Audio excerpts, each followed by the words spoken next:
कांग्रेस नेता राहुल गांधी इन दिनों अपने अमेरिका दौरे पर हैं, लेकिन वहां पर जिस तरह के वो बयान दे रहे हैं उसकी चर्चा भारत में भी हो रही है। और सिर्फ चर्चा नहीं, राहुल गांधी अपनी अच्छी खासी फजीहत भारत में करा रहे हैं।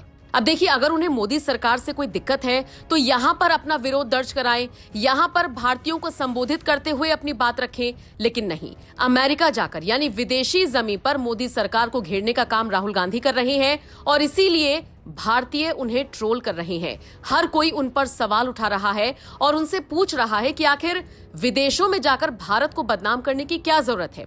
ये कहने की क्या जरूरत है कि मोदी तो भगवान को भी समझा सकते हैं, आपको अपना विरोध दर्ज कराना है तो आप भारत में कराइए। खैर, इन सब के बीच अब एस जयशंकर, जो कि विदेश मंत्री हैं, उनका एक बहुत तीखा बयान सामने आया है।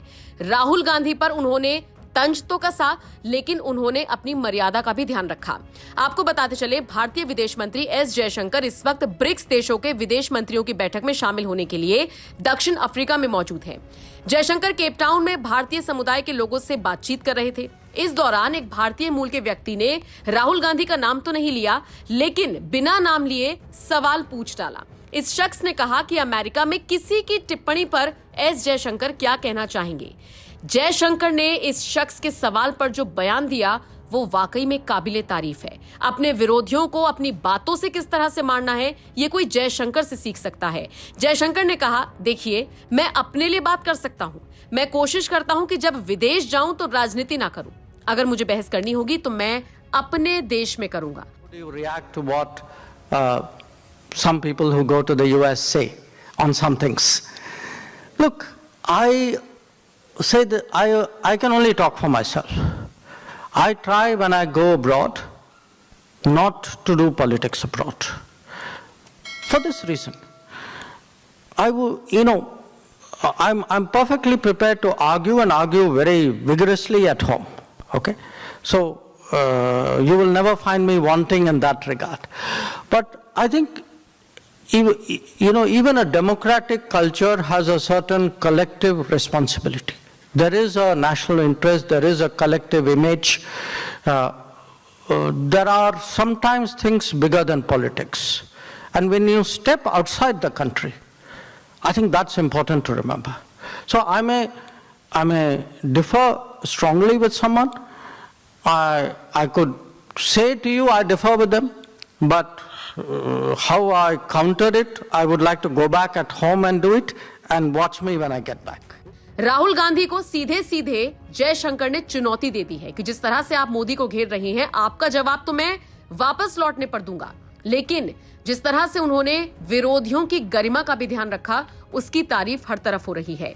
अब यहीं से दोनों का कंपैरिजन शुरू हो गया है। एक तरफ है राहुल गांधी, जो विदेशी जमीन पर जाकर बार बार भारत को बदनाम करते हैं, मोदी सरकार को घेरते हैं, मोदी के मंत्रियों को घेरते हैं, ये बताते हैं कि वहां पर हर समुदाय को दिक्कत है, सिर्फ मुस्लिम समुदाय नहीं बल्कि हर समुदाय को भारत में रहने में दिक्कत है। जबकि विदेश मंत्री एस जयशंकर विदेशों में जाकर कहते हैं कि अगर मुझे किसी को जवाब देना होगा तो मैं अपने देश में लौट के दूंगा, यहां पर मैं सिर्फ अपने मुद्दे की बात करूंगा।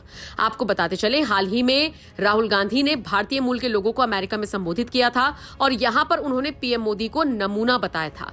यहां तक कि उन्होंने आरोप लगाया था कि पीएम मोदी के नेतृत्व वाली सरकार के काम का असर हर किसी पर पड़ रहा है। मुसलमान इसे सीधा महसूस कर रहे हैं क्योंकि ये उनके साथ सबसे ज्यादा सीधे तरीके से किया जा रहा है, लेकिन सबके साथ ऐसा ही हो रहा है। बहरहाल, अब जिस तरह से राहुल गांधी विदेशी जमीन पर भारत को बदनाम कर रही हैं, भारत सरकार को बदनाम कर रही हैं, उसका जवाब विदेश मंत्री तो भारत आकर देंगे। लेकिन जिस तरह का जवाब उन्होंने विदेशी जमीन पर दिया, उसको लेकर अब आप क्या राय रखते हैं? कमेंट बॉक्स में अपनी राय हमें जरूर दें।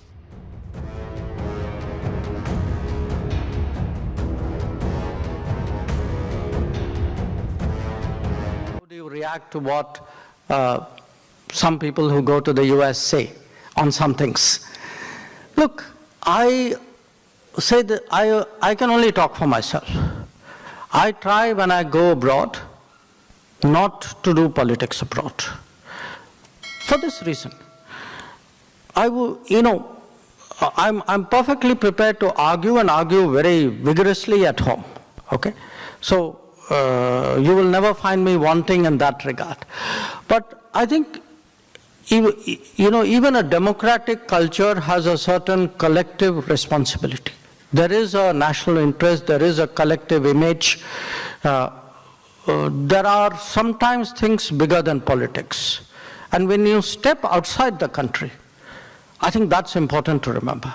So I may differ strongly with someone. I could say to you I differ with them, but how I counter it, I would like to go back at home and do it, and watch me when I get back. We have really India and South Africa located at two different continents, but working together very closely in the United Nations, in the BRICS, of which we are members, in a body called IPSA, which is India, Brazil, and South Africa, and in a variety of ways between the two of us directly. Now, our relations in these 3 decades have I think, flowered in every conceivable sense.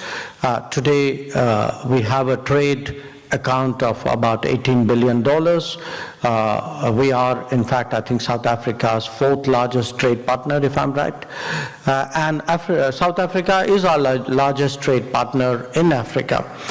And obviously that, the relationship is something that we continue to work upon. We hope very much